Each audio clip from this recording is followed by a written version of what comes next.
여러분, 사도 요한의 형님이었던 그 야고보를 지난주에 우리가 함께 살펴봤습니다. 왜 야고보가 사도 중에 가장 먼저 첫 번째 순교자가 되었는가를 생각하고, 악독한 헤롯 왕이었던 헤롯 대왕의 손자였던 헤롯 아그리파 1세에서 그가 죽게 됩니다. 그는 유대인들에게 인기를 높이고 정치적 입지를 안정시키기 위해서 그리스도인을 박해했던 사람입니다. 그러면서 가장 먼저 야고보를 붙잡았던 이유가 있습니다. 그는 뜨거운 열정과 열심으로, 그리고 하나님의 나라를 위해서 일했던 유능한 지도자였기 때문에 야고보만 잡으면 다른 제자들은 힘을 잃을 것이다 라고 그렇게 생각했습니다. 여러분, 야고보의 열정은 누가 봐도 눈에 띌 만큼 그런 열정적 사람이었습니다. 두려움을 모르고 적극적 성격으로. 그래서 우리가 생각할 때 베드로가 가장 먼저 순교할 것 같았는데, 베드로와 그 야고보가 함께 감옥에 갇힌 것도 있고, 그럼에도 불구하고 먼저 야고보가 순교자가 됩니다. 그러면서 그 야고보를 죽이면서 베드로를 감옥에 가둡니다. 그렇지만 하나님께서 베드로는 살려주시고 그 야고보는 첫 번째 순교자가 되는 걸 보면서 하나님의 신비라는 생각을 갖습니다. 왜 그렇게 하셨는지는 우리가 다 이해할 수는 없습니다. 그럼에도 불구하고 이 모든 일에 주님의 분명한 뜻이 있을 것이라는 생각 같습니다. 오늘 야고보의 동생인 요한, 우리는 흔히 사랑의 사도라고 그렇게 생각합니다. 요한이 어떤 모습일까는 우리가 그 모습은 알 수가 없잖아요. 그 당시 사진이 있었는 건 아니니까. 그런데 많은 후에 화가들이 항상 요한을 그릴 때 온유한 모습으로, 온유한 젊은이로 그렇게 된다. 예수님의 제자 중에 가장 오랫동안 90세까지 살았으니까 그렇게 그려야 되는데, 그렇지 않고 젊은 모습을 그렇게 씁니다. 가장 어린 나이에, 예수님의 제자 중에 가장 어린 나이에 예수님을 따랐기 때문에 아마 그랬을 것입니다. 우리가 잘 알고 있는 레오나르도 다빈치 같은 경우는 최후의 만찬에 사도 요한의 모습이 소녀 같은 미소를 품고 하얀 손을 그렇게 가볍게 포갠 모습으로, 그리고 표정은, 얼굴은 둥실둥실한 모습으로 그렇게 그려져 있습니다. 예수님의 제자 중에 가장 젊었지만 젊기 때문에 혈기도 가장 있었던 사람입니다. 그래서 우리가 사도 요한이 아마 그 예수님의 부르심을 받았을 때 10대 후반 정도로 그렇게 생각합니다. 그러면서 그의 형님과 함께 그의 성격을 우리가 지난주에 살펴봤습니다. 보아너게 곧 우리의 아들, 천둥의 아들, 벼락치는 같은 그런 성격이다, 그렇게 했습니다. 그럼 그런 요한이지만 그 요한을 부르시고 주님은 그를 사랑의 사도라 그렇게 부르시며, 예수님의 마지막 십자가에 예수님의 그 어머니를, 그 마리아를 부탁할 정도로 그 예수님께서 챙겼던 그런 제자이기도 합니다. 우리나라 사람 중에 이름이 가장 흔한 이름이 뭘까 그렇게 할 때 어떤 이름을 얘기할 것입니다. 서양 사람들도 가장 흔한 이름이 뭘까? 첫 번째가 요한입니다. 그래서 많은 서양인들이 이름을 지을 때 요한을 가장 첫 번째 이름으로 그렇게 생각합니다. 하나님은 은혜로우시다, 그런 이름의 뜻을 갖고 있습니다. 여러분, 그 요한은 하나님의 은혜롭다는 그 이름대로 그렇게 살았던 사람입니다. 물론 처음부터 그렇게 살았던 것은 아니지만 주님의 부르심 앞에 성령의 은혜 가운데 그의 삶은 바뀌었다는 것을 알고 있습니다.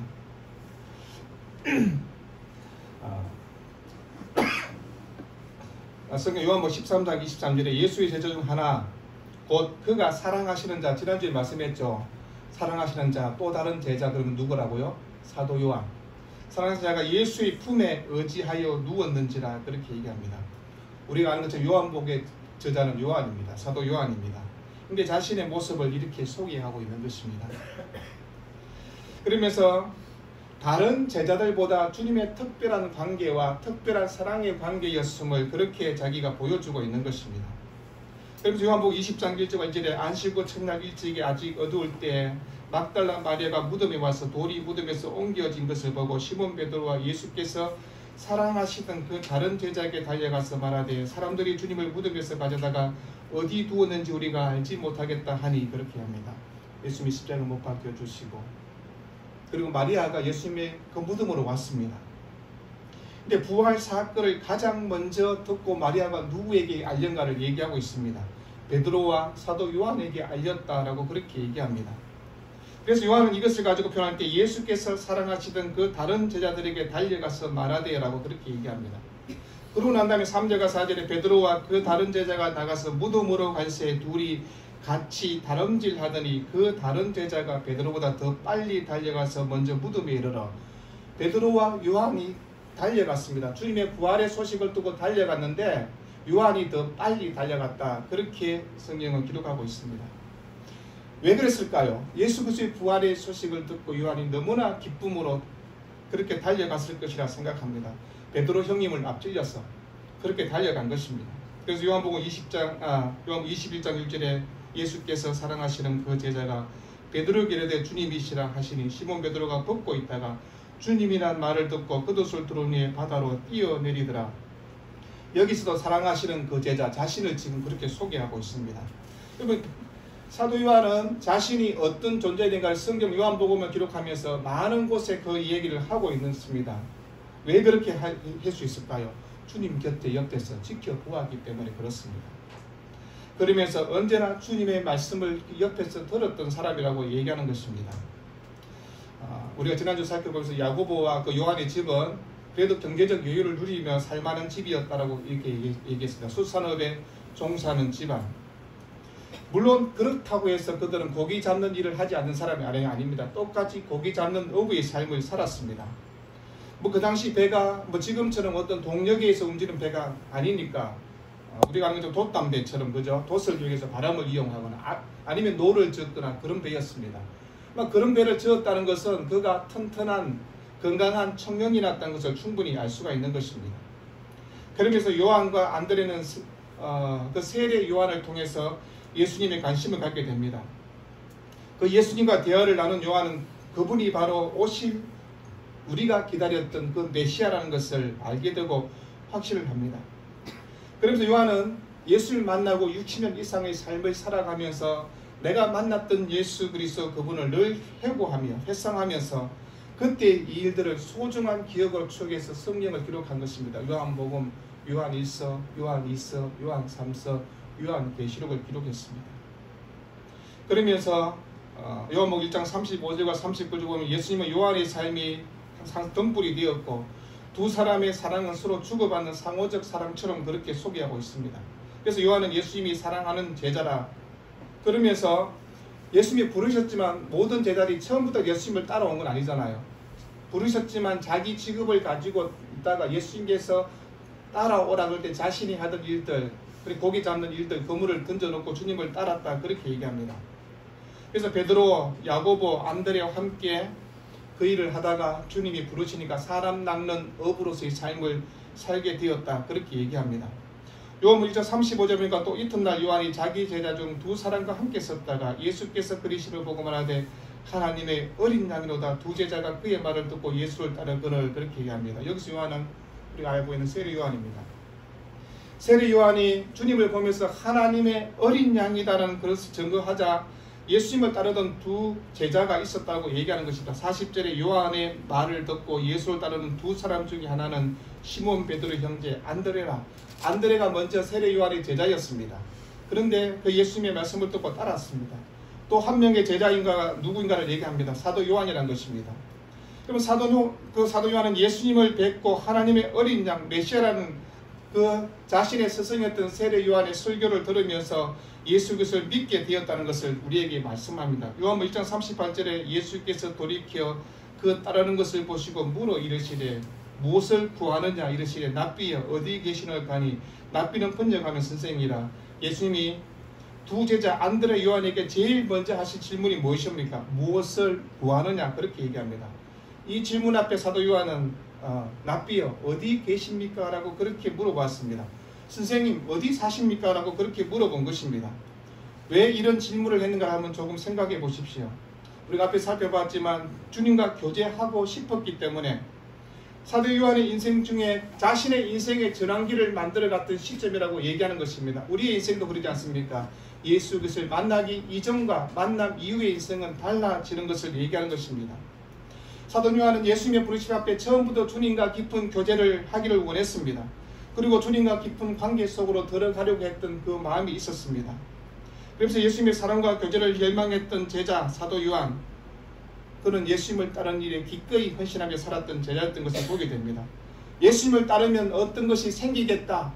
처음부터 그러진 않았습니다. 물론 따르다가 자기 형님하고 같이 하나는 우편에 하나는 좌편에 그런 얘기도 했지만 주님을 따를 때는 주님이 메시아라는 것을 믿고 알았기 때문에 따랐다고 그렇게 얘기하는 것입니다.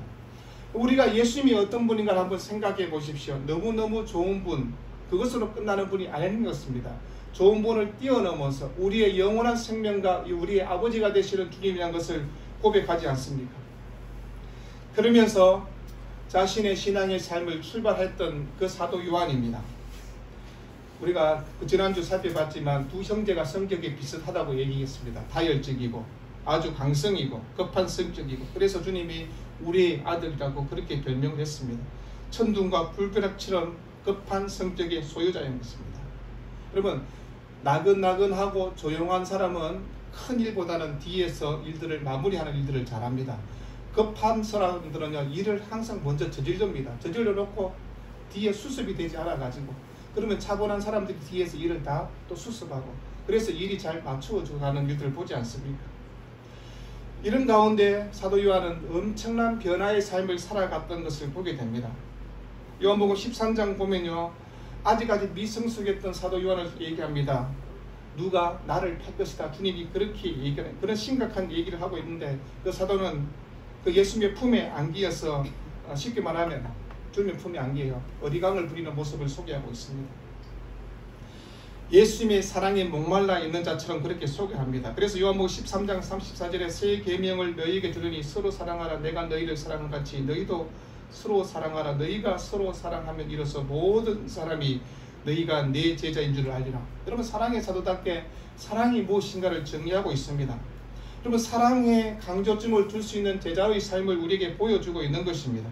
그래서 요한복음 14장 보면 요한이 예수의 말씀을 잘 담아두었다가 우리에게 주려준 말씀들이 얼마나 많이 있는지 모릅니다. 나의 계명을 지키는 자, 그가 나를 사랑하는 자라고, 그러면 내 아버지께 사랑을 받을 것이다. 여러분, 그도 나를 사랑하게 된다는 그런 말씀을 우리에게 얘기했습니다. 앞전에도 얘기했지만 십자가의 부활의 사건을 듣고 다른 제자보다 먼저 달려갔던 사도 요한이라고 그렇게 말씀을 드렸습니다. 베드로보다 더 빨리 달려갔습니다. 여러분, 우리 이렇게 얘기합니다. 베드로보다는 사도 요한이 젊었기 때문에 더 빨리 갔지, 베드로도 그렇게 큰 나이가 많은 늙은이가 아니지 않습니까? 근데 사도 요한은 이런 표현을 통해서 내가 주님을 더 사랑하기, 더 만나고 싶고 그런 갈망이 있었다는 것을 우리에게 얘기하는 것입니다. 1등, 2등을 따지는 것이 아니라 내가 정말 만나기 원했던 주님, 십자가에 못 박혀 돌아가셨지만 부활하신 그 주님을 내가 빨리 만나고 싶어 했던 사도 요한의 그 갈망, 그 열정을 우리에게 소개하고 있는 것입니다. 그러고 난 다음에 성경 보면요, 예수님이 부활하셨는데 제자들은 예수님이 옆에 계셔도 예수님인지 몰랐습니다. 같이 길을 가르면서 예수님이 성경을 가르쳐줘도 이분이 누구인지도 모르고 따라갔습니다.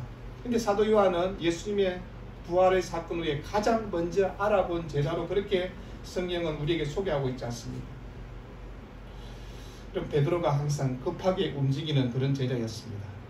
그런데요, 급하게 움직인 베드로와 달리 그 급한 성격이었던 사도 요한이 예수님을 가장 먼저 알아보았다고 성경을 소개하는 이유가 무엇일까요?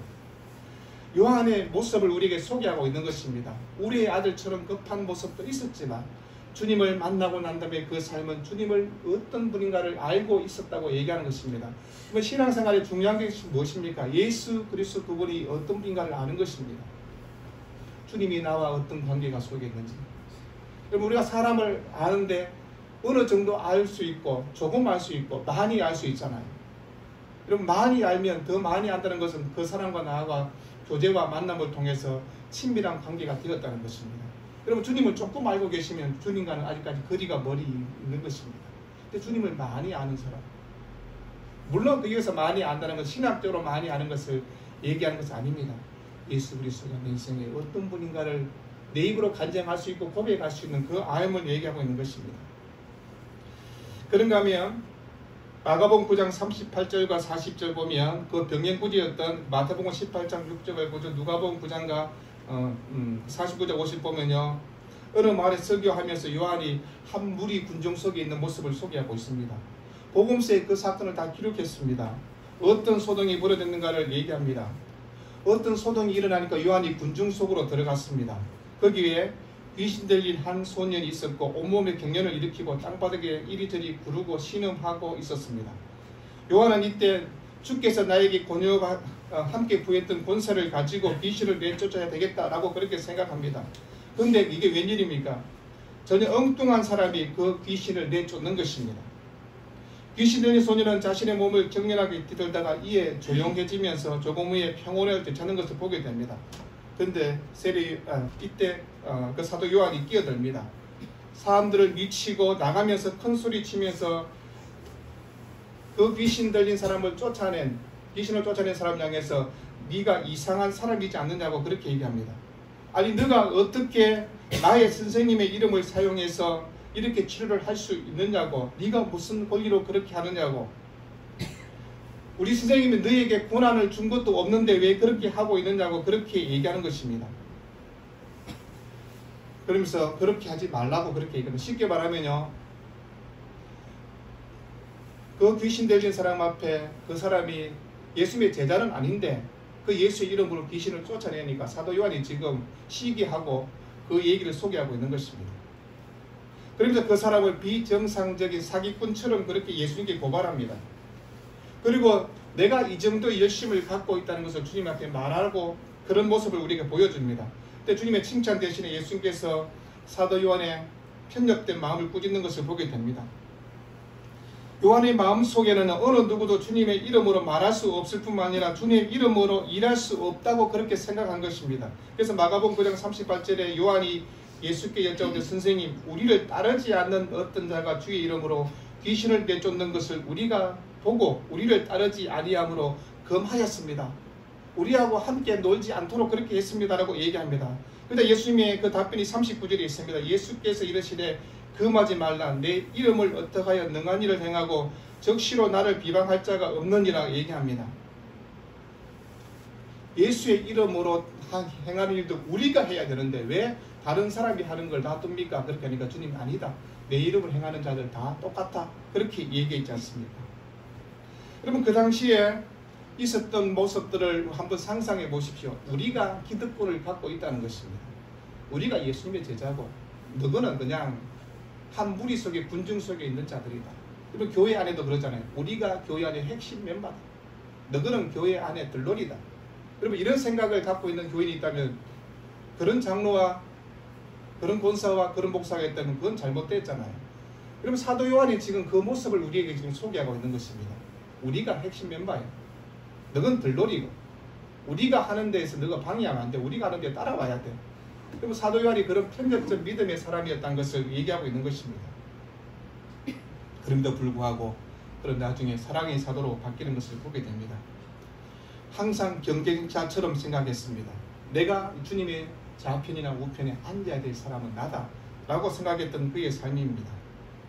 여러분, 논쟁에 항상 빌미를 만들어준 사람이 처음에는 사도 요한이었음을 우리가 보지 않습니까? 그래서 마가복음 4장 5절에 예수께서 앉아서 12제자를 불러 이르시되 누구든지 첫째가 되고자 하면 무사람이 끝이 되며 무사람을 섬기는 자가 되어야 하리라. 여러분, 다른 사람들도 많이 있는 가운데 내가 첫째가 되려고 하면 그거 첫째 되는 거 아니다라고 그렇게 주님이 말씀하지 않습니까? 네가 갖고 있는 야망과 욕심들을 내려놓아라고 그렇게 얘기합니다.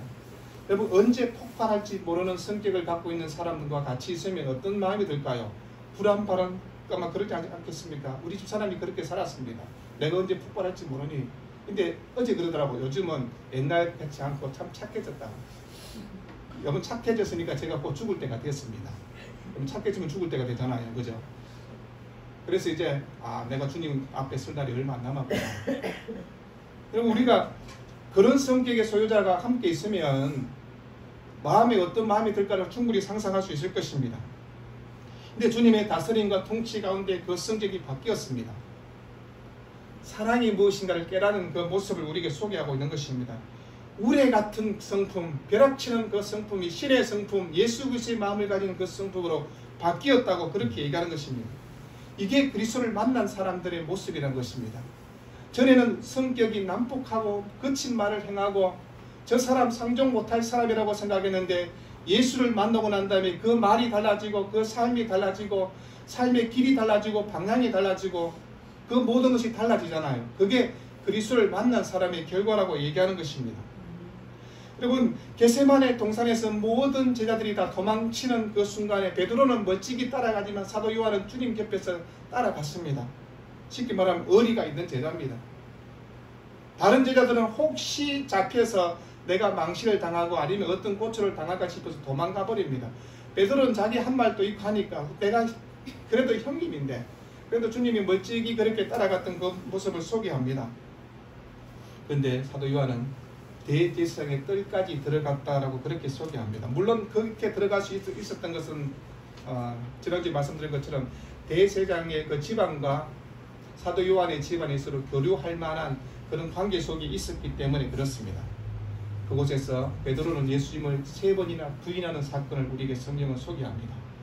근데 사도 요한은 그 자리를 뜨지 않았습니다. 예수님을 부인하지도 않았습니다. 예수님의 십자가상에 주님이 십자가의 고통 가운데 있을 때 그것을 다 지켜본 제자는 사도 요한 한 사람이라고 얘기하는 것입니다. 주님의 십자가상에서 했던 가상칠언 7가지 모든 말씀을 들었던 제자가 사도 요한입니다. 주님이 목마르다 다 이루었다는 그 주님의 말씀을 다 듣고 그것을 성경에 가장 자세히 기록한 사람이 사도 요한인 것을 보지 않습니까?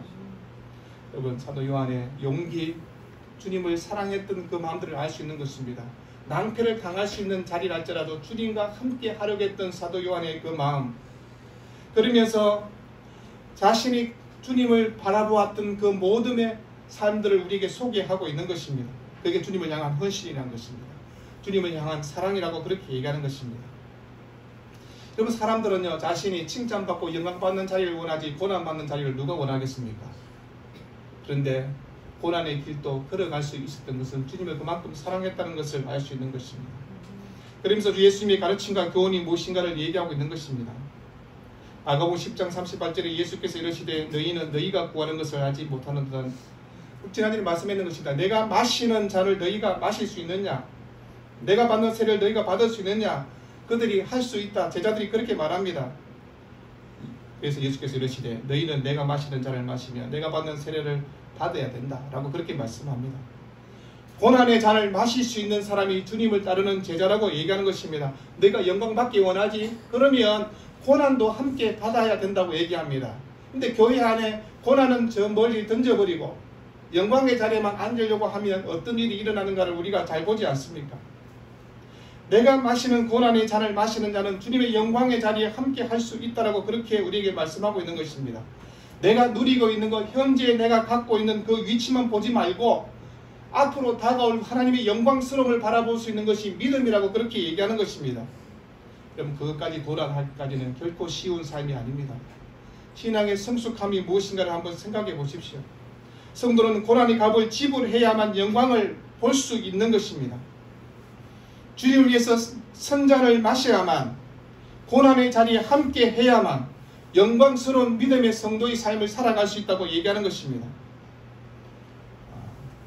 사도 요한이 복음을 전했던 처음 사역은 우리가 아는 것처럼 예루살렘에서 복음을 전했습니다.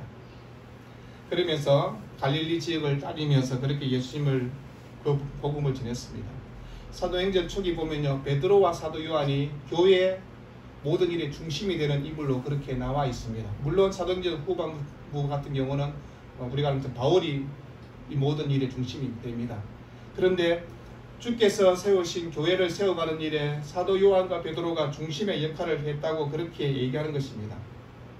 그러면서 그 요한의 모든 일들, 행적들을 사도행전에 보면요, 성전에 기도하기 위해서 베드로와 함께 올라가지 않습니까? 그러면서 성전 미문에 있는 안전뱅이를 향해서 말씀하지 않습니까? 내게 은과 금은 없을지라도 내가 있는 예수 그리스도의 이름으로 명하노니 일어나 걸으라고. 그러면 사도 요한은 이미 이렇게 바뀌어져 있는 삶을 사도행전에서 소개하고 있습니다. 그러면서 베드로와 함께 감옥에 갇히는 그런 일들도 있었지 않습니까? 그런가 하면 주 70년 경우에 예루살렘 성이 다 멸망당할 때, 그러면 소아시아에서 25년 동안 그렇게 복음을 전하는 그 사역들을 하게 됩니다. 에베소에서 복음을 전하게 되고, 그러면서 나중에 밤모섬이라는 곳으로 또 그렇게 유배되는 것을 우리가 알고 있습니다. 여러분, 에베소에서 그리 멀지 않는 에게의 식민지로 아주 작은 그런 바위 섬입니다. 그곳에 사도 요한이 갇혀 있으면서 그곳 유배 지역에 살면서 우리가 알고 있는 요한계시록을 그렇게 기록했지 않습니까? 그 당시 로마 황제는 도미티와스였습니다. AD 95년에서 98년까지 그가 4년 동안 유배 생활을 했습니다. 그러다가 토라비아는 그 황제가 새로 등극하면서 사도 요한이 풀려나게 됩니다. 에베소에서 그가 예수님의 어머니였던 마리아를 모시고 살았다고 그렇게 전성에 전하여지고 있습니다. 그래서 그곳에 가면 예수님의 어머니가 살았던 집이라고 그렇게 소개하고 있는 것들을 보지 않습니까? 사도 요한은 예수님의 말씀에 따라 끝까지 예수님의 어머니 마리아를 잘 모셨다고 그렇게 얘기합니다. 예수님이 십자가상에서 부탁했던 것들을 그는 신실하게 지켜나갔음을 얘기하고 있는 것입니다. 우리는 이렇게 생각합니다. 왜 12명의 제자 중에 사도 요한에게 자신의 어머니를 부탁했을까? 이런저런 얘기를 합니다. 물론 예수님께서 다른 제자들은 다 일찍 순교하고 빨리 죽을 줄 알고 있었고 사도 요한은 오래 살 줄 알았으니까. 맞습니다. 그것도 주님이 다 알고 계셨겠죠. 근데 그 사도 요한이 내 어머니를 맡길 만한 사랑의 사도라는 것을 주님은 알고 계셨던 것입니다. 우리의 아들 같은 그런 성격의 소유자가 아니라 그가 하나님의 사랑이 어떤가를 노래하고 말할 정도로 바뀔 사람이라는 것을 주님은 이미 알고 계셨다는 것을 얘기하는 것입니다. 자신의 늙은 어머니를 친어머니처럼 모실 사람이 사도 요한이었다고. 그러면서 에베소에서 주의 복음을 전거하고 그렇게 했습니다. 우리가 알고 있는 사도 요한의 제자가 폴리갑입니다. 폴리갑은 우리가 아는 것처럼 요한계시록에 나와 있는 서문화 교회의 지도자였습니다. 그 요한은 에베소에서 복음을 전하다가 붙잡혀서 독사의 굴에 던져지기도 하고요. 독사의 굴에 던져지지만 극적으로 살아나기도 하고, 또 전성에 의하면 어떤 사람들은 끓는 물에 사도 요한이 던져졌다고 하고 어떤 사람은 끓는 기름에 던져졌다고 그렇게 얘기합니다. 아무튼 그렇게 던져졌지만 사도 요한이 극적으로 목숨을 구하는 일들이 있었습니다. 그러면 하나님의 기적 가운데 그의 삶은 그렇게 살아왔습니다. 그럼 말년에 그는 너무나 많은 핍박을 받아서 노년에는요 자기 몸을 혼자서 움직일 수 없는 몸이 되었습니다. 그래서 자신의 몸이 너무 상해서 들것에 들려서 제자들이 사도 요한을 데리고 그렇게 다니면서 설교를 하게 되었습니다. 그러면 사도 요한의 설교는 딱 한 가지였습니다. 이번 주 설교 똑같고 다음 주 설교 똑같고, 여러분 1년 전 설교 똑같고 이번 주 설교 똑같으면 여러분 어떨까요? 목사님 설교 준비 안 하나? 똑같은 설교 왜 하는데? 그럼 사도 요한의 설교는 똑같은 설교였습니다. 사랑에 대한 메시지를 똑같이 했습니다. 여러분, 그래서 제자들이 얘기합니다. 주님, 다음 주는 설교 좀 다른 것 좀 해주세요 라고 그렇게 얘기했습니다. 그러니까 지난주는 서로 사랑하라 했는데 이번 주는 소자들아 서로 사랑하라, 또 그에 또 설교를 하고 있는 것입니다. 사도 요한은 사랑이 무엇인가를 그렇게 외쳤던 선지자고 이렇게 얘기하는 것입니다. 10대 후반에 주님을 따랐던 그가 90의 나이까지 예수 그리스도가 어떤 분인가에서 믿음이 변치 않고 그렇게 따랐던 제자, 복음을 위해서 주의 교회가 세워진 일에 자신의 모든 삶을 헌신하며 살았던 그 사랑의 사도가 사도 요한이라고 얘기하는 것입니다.